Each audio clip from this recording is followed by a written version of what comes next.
আমার প্রিয় ভক্তরা, প্রভুর বাক্যের প্রশংসা হোক। আমি অরুণ পিয়াস মাঠকি। আপনাদের সকলকে আন্তরিক শুভেচ্ছা। আজ নভেম্বরের তৃতীয় দিন, 2025 সালের একাদশ মাস। আপনারা কি ঝাড়খণ্ড রাজ্যের লোহারদাগা জেলার 27 নম্বর উঁচু সেতুর উপর দিয়ে যানবাহনে করে বনে এসেছেন? বাইবেলের তার একটি শ্লোকের উপর কথা বলতে গিয়ে, কলসীয় অধ্যায় 3 পদ 17।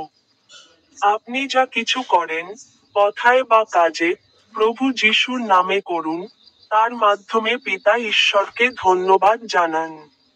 আপনাদের সকলকে আন্তরিক শুভেচ্ছা, এবং আমার ইউটিউব চ্যানেলের বোতামে ক্লিক করতে ভুলবেন না।